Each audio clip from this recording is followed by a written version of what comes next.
Bien loin de leur objectif du début de saison, les deux Olympiques se sont retrouvés hier soir au Groupama Stadium et c'est Lyon qui s'est imposé sur le score de 1-0. Salut amis footeux, j'espère que tu vas bien. Alors c'est Lyon qui s'est imposé malheureusement pour moi et pour les Marseillais, mais il y en a d'autres qui sont contents, comme la personne qui est à côté de moi, parce que... Très heureuse. Voilà, très heureuse comme il dit, parce que qui dit vidéo sur l'Olympico dit vidéo avec Axel. Alors Axel, comment tu vas? Ça va, super, et toi? Ouais, Moi, ça va. toi ça va, moi ça pourrait aller mieux.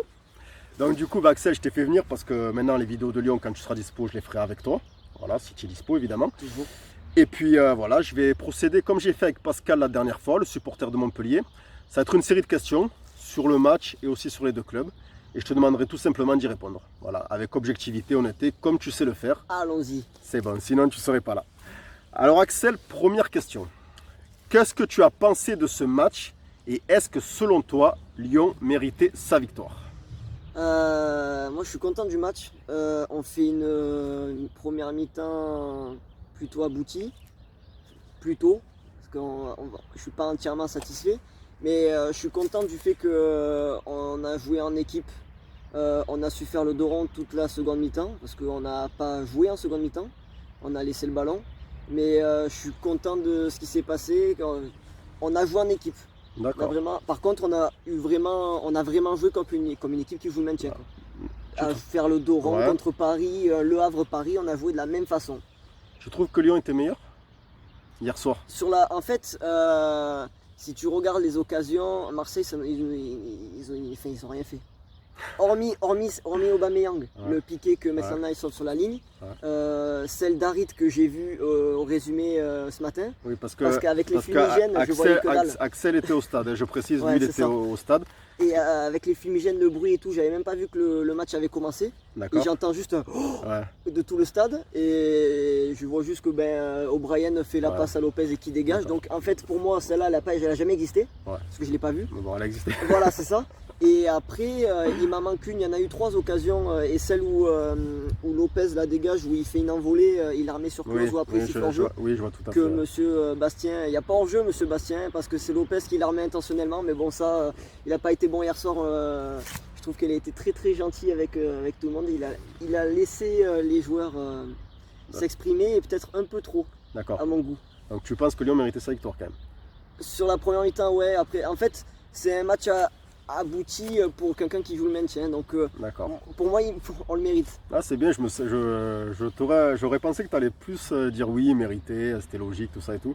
Ben écoute, moi, mais en tant que supporter marseillais, qui méritait ou pas, je pencherais plus pour oui, il méritait, parce que moi, sur ce que j'ai vu personnellement, c'est une équipe de Lyon qui avait plus faim, qui avait plus d'envie, qui était plus présente dans les impacts, notamment sur la première heure de jeu. Et il y a ce Nuama là qui nous a fait très très mal. Parce que bon, apparemment, j'ai cru comprendre qu'il n'avait pas fait un bon début de saison, qu'il était là déjà depuis l'été. Moi, je le connaissais pas trop, mais il a fait mal. Et voilà, Lyon avait plus faim. Et je trouve que sur ce match, alors je dis bien sur ce match, ça va peut-être déranger certains Olympiens, enfin certains Marseillais que je dis ça. Mais sur ce match-là, j'ai trouvé que les joueurs de Lyon étaient meilleurs en fait. Voilà. J'ai trouvé que plus de la moitié de l'équipe était meilleure que nos joueurs à nous sur ce match, je dis bien. Voilà. Donc voilà, bah écoute, on a donné notre avis tous les deux.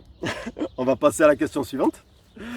Donc du coup, pour toi, qui a été le top joueur de ce match? Tu l'as dit. Ouais, donc je pense qu'on a le même.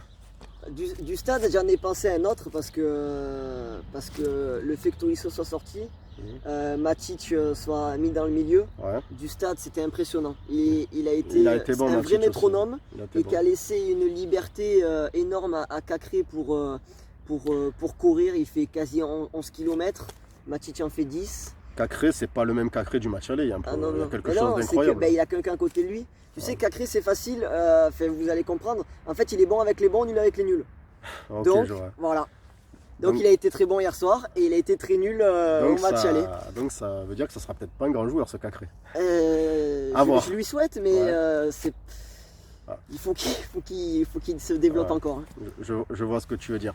Donc, tu parlerais de Nuama, c'est ça? Ouais, surtout Nuama. Matic a été très... Moi, j'ai le même que toi, c'est Nuama que... J'ai quasiment découvert en fait son vrai niveau hier soir. Il a fait mal, il a fait très très mal, notamment à Quentin Merlin, le nouveau venu. Voilà, que ce soit dans les dribbles, dans les percussions, dans la disponibilité pour ses coéquipiers. Enfin voilà, ce joueur m'a impressionné hier soir. Voilà. Bon, après, je ne suis pas supporter de Lyon, vous le savez, mais j'essaie d'être objectif et c'est lui que j'ai trouvé le meilleur sur les deux équipes. Voilà, c'est vraiment lui que j'ai trouvé le meilleur. Donc on a le même top, voilà, c'est Nuama. Toi, est-ce que tu as trouvé un top marseillais? Alors, eh ben, écoute, c'est une question intéressante. Et, tu vois, c'est un malin, il me pose des questions. Parce et que c'est pas moi j'en ai prévu. pas de top marseillais. Bah j'en ai si, pas. bah justement, Franchement. je vais t'en sortir un en vérité. Je vais t'en sortir un, mais malheureusement, on n'a pas pu voir. On n'a pas pu trop le voir parce qu'il est rentré à quasiment à l'heure de jeu. Je sais plus quand il est rentré.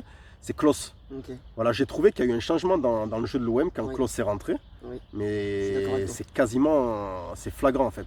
Donc après, ce qui s'est passé avec Klose en interne, enfin tout ça, tous ces trucs autour de tout ce qui est extra sportif, les choses que moi je ne parle pas trop parce que c'est pas trop mon délire. Je trouve ça complètement con de se passer de Klose, qui est peut-être le meilleur Olympien depuis le début de la saison avec Verretou et Gigot. Ce sont mes avis perso, ok, ça n'engage que moi. Et là, déjà hier, qu'il n'y avait pas Verretou, tu te passes de Klose pour des histoires à la con, j'ai même pas envie d'épiloguer là-dessus. Sachant que voilà, quand on parle de Klose et Verretou, bizarrement, c'est les deux internationaux français de l'OM. Et on se passe de ça. Donc Verretou, bon, on était forcé, mais Klose, enfin voilà quoi. Je trouve ça hyper dommage en fait. Je trouve ça complètement con à ce niveau de la saison.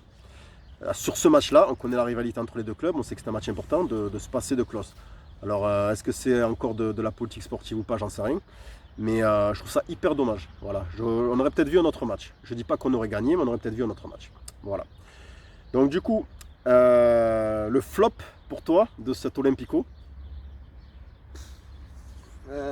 En vrai, côté Lyon, j'en ai pas. Parce que Ouais. comme pour moi, en fait, c'était collectif et j'en ai pas vu un vraiment en dessous des autres. Ouais. Alors, du stade, c'est que c'est vu d'une façon différente aussi. Ouais. Après, à Marseille, les ailiers Ndiaye et Enrique, ça a été catastrophique. Ndiaye, je ne l'ai pas vu. Luis Enrique, Ouais, Ndiaye, c'est- je compatis un peu pour lui, Luis Enrique, parce qu'il revient du Brésil, il a fait une saison pleine et il rattaque là direct. Ouais, j'ai je pas peux envie comprendre trop de que- l'incendier non plus, Luis Enrique, parce que avant ce match-là, il a quand même été correct sur ce qu'il a fait depuis qu'il est revenu. Mais je te rejoins vivement sur Ndiaye, qui est d'une invisibilité incroyable. Et en fait, ce qui est malheureux à dire, c'est que quand je demande le flop à mon ami Axel, j'ai que des joueurs marseillais dans ma tête qui viennent. Et pourtant, j'ai regardé Lyon jouer aussi hier soir. Et je peux te dire que ce soit les Ndiaye, les Aubameyang, les Quentin Merlin, même si c'est son premier match, il faut dire qu'il n'a pas été fantastique. Et sur le côté gauche, voilà, c'était la porte ouverte à toutes les fenêtres, comme dirait Gad Elmaleh. Et c'était vraiment triste à voir. Mon milieu, Unai et Ouais, Harit ont bien fait. non, non, À la non. limite, Onana, pour moi, du stade encore, hein, parce que Ouais. tu vois toujours d'une façon différente, mais Oui. pour moi, Onana était quand même un poil au-dessus, mais un poil. Mais Harit et Unai ont été c'est deux fantômes. Ouais, surtout Harit, je dirais. Harit, il a fait son coup du roi Pelé à la 3e seconde de jeu, là. Et il a fini son match. Qui aurait, qui aurait été, ouais, c'est un peu ça, qui aurait été formidable. Hein. C'est vraiment dommage qu'il ait pas mis ce but, même pour l'histoire du foot, l'histoire de la Ligue 1. Bon, tant mieux pour Lyon. Mais ouais, après Unai, ça a été pas. On voit toujours qu'il a ce truc de créateur, mais qu'il n'explose pas, quoi. C'est dommage. C'est une belle occasion quand il fait oui, le sombrero dans la exactement, surface, le coup là. du sombrero, là, pareil, Magnifique. il aurait pu mettre un top but et j'aurais kiffé qu'il marque. Mais voilà, il faut reconnaître que, voilà, tous les flops sont côté Marseille hier soir, en tout cas. Voilà. Du coup, alors la prochaine question. Alors, est-ce que selon toi, alors là on sort un peu du match, là on sort déjà du match d'ailleurs, j'ai envie de dire. Je voulais savoir si selon toi, la question est simple, est-ce que l'OM finira dans les 4 premiers à la fin du championnat? Est-ce qu'ils finiront dans les 8 premiers déjà aussi? Il chambre, hein. parce que je vais le dégager. Non, mais Ah mais parce il que, dit la vérité, il dit ce qu'il pense. honnêtement, Et il a raison. moi, pas tort. depuis que je suis le foot, ça va faire 17 ans, 18 ans. J'ai jamais vu un Olympique de Marseille aussi nul à chier. D'accord. Faut dire les mots. Ça fait combien de temps que tu suis, tu m'as dit? Ça doit faire 17-18 ans. J'avais 6 ans, j'en ai 24. Ouais. Je sais plus compter, mais ça doit faire à peu près 18-17 ans, quoi. Et j'ai jamais vu un Marseille aussi nul. Alors en tant que qualité de joueur, je te rejoindrai presque, mais le OM de Mitchell n'était pas terrible non plus. Il était vraiment pas terrible. Ouais, mais là, pour moi, il n'y avait rien, y a rien dans cette équipe. À part un moment où dans les 20 premières minutes, où ils gardent bien la balle, mais il y a 0-0, tu es en phase de construction pour marquer. À un moment, ils ont fait de belles phases où à un moment, tu as l'impression que c'était un taureau. Il s'amusait, son côté droit offensif. Mais après, franchement, il n'y a rien, il n'y avait rien hier. Non, mais Rien du tout. il a pas tort parce que je me rappelle quand j'étais avec Pascal pour la discussion du flop des joueurs du match, quoi, que ce soit Montpellier ou Marseille, j'avais déjà mis Aubameyang. Donc là, je t'ai dit, je pourrais mettre Ndiaye, Aubameyang, Merlin. Et c'est triste de voir qu'en fait, on est en train de. On passe une saison, je trouve, les supporters de l'OM, à attendre la fin de la saison, en fait. Et à se dire que. Donc, moi, je pose la question à Axel, en gros, est-ce qu'on finira dans les 4 premiers? Donc, lui, il me dit, est-ce que déjà vous finirez dans les 8 premiers? C'est impossible. Donc, moi, au mieux, mais vraiment au mieux, et je vais expliquer derrière pourquoi, moi, au mieux, hein, je dis bien, je nous vois finir 5e. Alors, je t'explique pourquoi, parce que pour moi, ce qui est sûr, c'est qu'il y a 4 équipes qui sont meilleures que nous. Et je vais te les dire, c'est évidemment le PSG, Brest, Nice et Monaco. Je garde une réserve sur les matchs qu'on pourrait faire contre Lille ou Lens ou Rennes en confrontation directe et même sur les matchs qu'ils ont à faire avec les autres équipes. Mais les 4 que j'ai cités, pour moi déjà, ils sont meilleurs. Et il n'y a pas photo. Ces 4-là finiront, je pense, aux 4 premières places. Après, tout peut arriver dans le football, évidemment. Donc non, je pense comme Axel, nous ne finirons pas dans les 4 premiers et c'est bien dommage. Donc voilà. Ça veut dire pas de Ligue des Champions, encore une fois. Déjà, même si vous jouez l'Europe, c'est Ouais. un miracle. Ouais. Donc je pense, moi, qu'on jouera l'Europe. Je sais pas où, peut-être la Conference League, j'en sais rien. Mais je pense quand même qu'on jouera l'Europe. Maintenant, à voir. Après, je vais pas faire ma. Ça, ça n'a rien à voir avec Axel. C'est moi, perso, ce que je pense de l'OM aussi. C'est que. Alors, c'est pas pour faire la pleureuse marseillaise, comme certains pourraient croire. Mais dans le football, dans l'histoire du football, il y a quand même toujours, sur des saisons, sur des compétitions, sur des tournois européens, internationaux, tout ça, il y a toujours quand même dans le football une part de chance qui compte. J'ai vu une stat qui m'a interpellé et bon, je me doutais qu'on devait être la première ou la deuxième, mais quand même l'équipe de Ligue 1 qui a fait le plus de poteaux cette saison. Et on en a 3 de plus que celle qui est derrière nous. Donc ça fait 13 poteaux je crois et ça fait beaucoup. Donc c'est sûr que après avec des si on referait le monde, mais c'est sûr que ces poteaux-là se transforment en but, ça change des choses. Et l'OM depuis le début vit une saison de merde par rapport à la gestion du club. Les absents, les blessés, les joueurs qui partent à la CAN. Fait, tout ça, les changements d'entraîneur, ça fait trop de choses pour Marseille, là, je trouve. Donc cette saison, on est en train de la subir et on attend. On attend de voir et on attend le début de la saison prochaine, en fait. Voilà. Et c'est malheureux. Voilà. Du coup, Axel, je vais te poser une autre question. Alors voilà, c'est encore une question sur l'OM. Après, on passera un peu plus sur l'OL. Toi, en tant que supporter lyonnais, qu'est-ce que tu penses du club OM? Ben, je vous aime pas. Hein. Je vous déteste. Hein.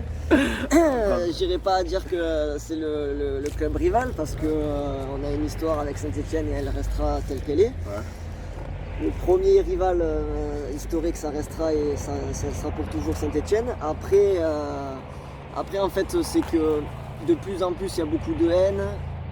On l'a vu au match aller. Moi, j'étais au stade, je me suis régalé. Hein. Merci beaucoup à ceux qui ont jeté les projectiles sur le bus. On a fait 2 heures de route aller, 2 heures de route, retour. C'était une super soirée, ma première au Vélodrome, je me suis régalé. Donc ça augmente et ça attise la haine de plus en plus. C'est dommage parce que c'est ce qui reflète de plus en plus le foot. C'est ce qui éloigne beaucoup de gens de ce sport aussi. C'est ce qui permet aussi à beaucoup de personnes de pouvoir le critiquer et on le rend critiquable à cause de ces choses-là. Je parle de Marseille, mais on peut parler de Montpellier avec Clermont, on peut parler de Nice contre Marseille, on peut parler de Lyon contre Marseille, parce que on est aussi dans l'eau, hein, faut pas se mentir. Donc c'est compliqué. Mais pour en revenir à Marseille, c'est une super équipe. Que dès qu'on affronte, ça reste un match. Il y a quelque chose. C'est pas. On joue pas personne, c'est toujours un des matchs qui est le plus attendu. Pour moi, c'est le second le plus attendu. Cette année, le premier, depuis plusieurs années, parce que Saint-Etienne est descendu, mais c'est le match pour lequel on attend le plus, quoi. Et c'est là où on a envie de briller, où on a envie de faire des matchs et surtout de gagner. Puis voilà, hein, ça reste un Olympico et puis c'est historique. Tu peux être du genre par exemple, tu peux être du genre à détester l'OM comme tu l'as dit, mais pas à faire des choses non. de débile, mentaux, là, ce qui s'est passé. Il y a du respect, ça se perd, mais il faut que quand même on garde les pieds sur terre et que ça reste du sport. Hein. Même si devant ta télé, dans le stade, à des moments, c'est compliqué à contenir. Ouais. Moi, le premier, il m'avait un peu cassé. Hein. Mais à la limite, ça reste que des paroles. D'accord. Ça sera déjà que ça, on Ouais. va dire. Ah, bah, c'est bien, toi t'es transparent, c'est bien. Hein. Il aurait pu ne pas dire ce qu'il pensait, il l'a dit. Voilà. Donc nous quand même on s'entend bien, vous inquiétez pas. Sinon on serait pas là en train de faire une vidéo. Du coup, alors ouais, donc comme j'avais demandé à Pascal, là c'est un peu plus une question qui te concerne. Mhm. Du coup, comme je disais à Pascal, on est ici dans la région. Le club le plus populaire, bon, c'est Marseille, il faut reconnaître.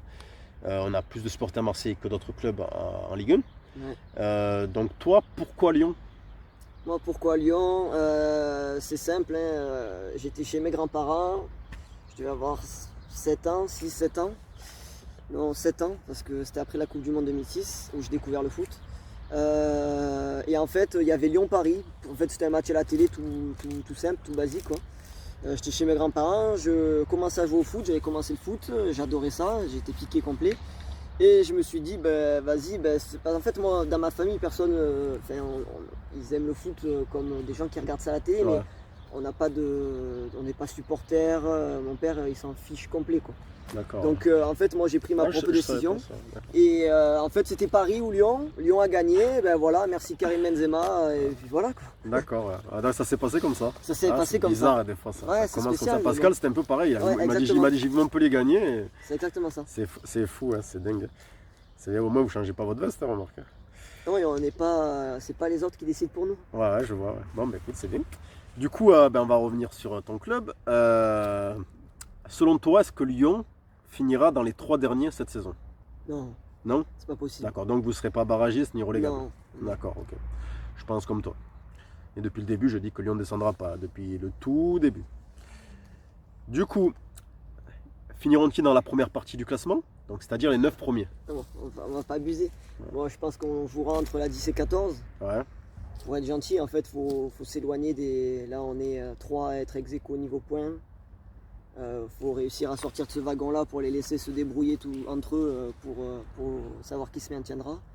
Et nous, essayer de grappiller le plus de points pour qu'on puisse se battre entre la 10 et 14. Ce serait déjà beau. De toute façon, on n'en attend pas plus. Et en fait, là, l'objectif, qu'on soit 10e ou 16e, je vais te dire, enfin pas 16e, 15e, je m'en oui, fous. je vois ce que Tant tu veux qu'on est dire. maintenu, là, pour l'instant, c'est la priorité.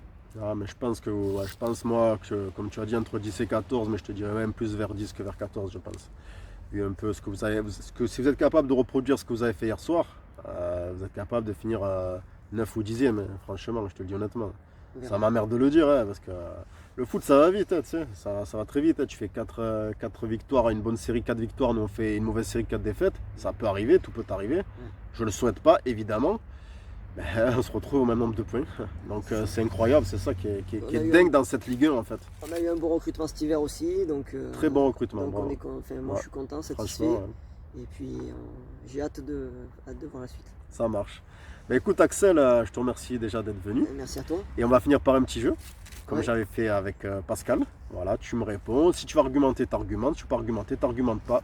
C'est un petit jeu entre toi et moi sur les joueurs des deux équipes et je veux savoir qui est le meilleur selon toi entre tel et tel joueur. C'est bon? Allez, je t'écoute. Allez, c'est parti. Premier comparatif, qui est le meilleur selon toi entre Didier Drogba et Karim Benzema? Benzema. Benzema? Ouais, il n'y a pas photo. Ouais. Il n'y a pas photo. Moi, je dirais pas qu'il n'y a pas photo, mais je pense comme lui quand même. Mais je dirais pas qu'il n'y a pas photo quand même. Ok. Mais bon, il est resté combien de temps dans le meilleur club de l'histoire du football? Ah, il est resté depuis 12-13 longtemps. ans, 2009 Voilà, à 2023. En étant quasi, je dis bien parce que les premières années étaient compliquées, mais quasi indiscutable. On sort cette dernière année médiocre. Bon, les choix restent 6 Ouais. choix, mais pour moi, pas parler du Ballon d'Or, c'est encore ouais. autre chose, mais Oui, bah y a oui. pas, Ouais, déjà, ça pour moi, il n'y a pas photo. Ça fait déjà une différence. Hein. Ok, ben moi je pense comme lui, Benzema, je vais pas en rajouter. Deuxième comparatif, le meilleur selon toi entre Payet et Juninho. Il n'y a pas photo. Il n'y a pas photo? Il n'y a pas photo. Ouais. Alors Le vas-y. meilleur tireur de coups francs de l'histoire du Ouais. football. Ouais. D'accord. Il a gagné combien de titres? Je sais même pas te dire combien il en a gagné. S'il en a gagné 6 ou 5 D'accord. de champions. Ouais. C'est la légende du club, c'est tout Juninho D'accord, pour nous. ok. C'est tout. Alors moi, bon, sans regarder où le joueur a joué, moi j'aimais beaucoup ce joueur, je le trouvais très fort, notamment pour ses coups francs incroyables, parce que je rejoins Axel, c'est pour moi le meilleur tireur de coups francs de l'histoire du football. Mais après, dans le jeu, je préfère Payet. Voilà. Moi, je préfère Dimitri Payet. Et voilà, j'ai vu jouer les deux, je préfère Dimitri Payet. En plus, je trouve que les deux ont un peu au niveau international, un peu des similitudes sur le fait qu'ils ont fait qu'une ou deux compétitions avec leur équipe nationale, qu'ils n'ont jamais pu s'y imposer, tu sais, sur le long terme. Il gagne la Coupe du Monde quand même, Qui? Juninho, En 2002? 2002. Je crois pas. Ah ouais? Non, je crois que les Lyonnais qui sont en Coupe du Monde 2002, ce sont Chris et Edmilson. Ok. Je crois que Juninho n'est pas du Il tout est pas dedans. non, il est pris en 2006, où il se prend Ouais, quelques ça, oui. râteaux et passements de jambes de Zidane. Mais C'est pas le seul, hein. Ouais, c'est pas le seul évidemment, mais fallait que L'autre je la place. l'autre esprit, celui-là. Fallait que je la place, Zizou quand même. Et non, mais sinon, ouais, non, je crois vraiment pas qu'il est en 2002. Hein. Ah, En sur 2000, ça, c'est toi qui le sais mieux que moi. bah, c'est gentil. Mais je pense que c'est ouais, les Brésiliens championnats de France, il n'y en a pas où tu as Edmilson et Chris, et je crois que tu avais Van Peta du PSG, Ronaldinho, tout ça. Cassapa, Cassapa, je sais plus s'il y était, même en 2002, je sais plus, tu me mets le doute là. 2002, il était là, Cassapa. Ouais, faudrait vérifier, peut-être sur le banc, mais je me souviens quand même des Enfin, matchs du Brésil. pas au Brésil, à Lyon, il était dessus. Ah il était oui, là, à Lyon, mais oui. Au Brésil, D'accord. je pourrais pas te dire Voilà, 2002. donc bon, toi Juninho, moi Payet. Ouais. Voilà. Et puis le dernier comparatif, Lopez ou Mandanda? Ben, Mandanda.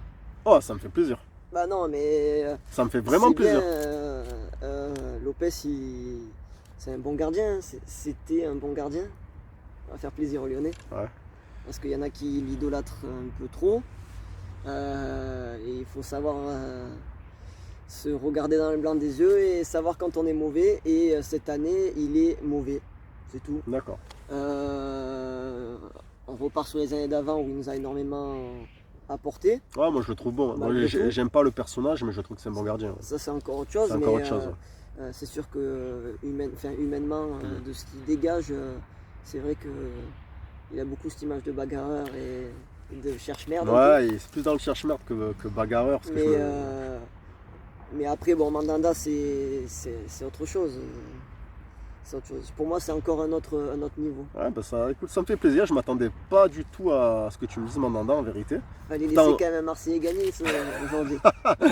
C'est vrai qu'on se connaît depuis longtemps, mais c'est vrai que sur ça, j'aurais pensé que tu m'aurais sorti Lopez. Ben écoute Axel, on arrive à la fin de cette vidéo. Voilà, j'espère que cette vidéo vous aura plu. Bon, il y a eu à un moment donné un hélicoptère qui est passé. J'espère que pour le son, ça va pas trop gêner. On verra ce qu'on peut faire. Et puis voilà, écoutez, tu as un truc à ajouter ou pas? Allez, l'OL. Bon ben moi c'est allez l'OM, toujours. Voilà. Allez, je vous dis à bientôt. N'hésitez pas à liker, partager, commenter, vous abonner si ce n'est déjà fait. Et puis à une prochaine vidéo. Ciao, ciao. Ciao.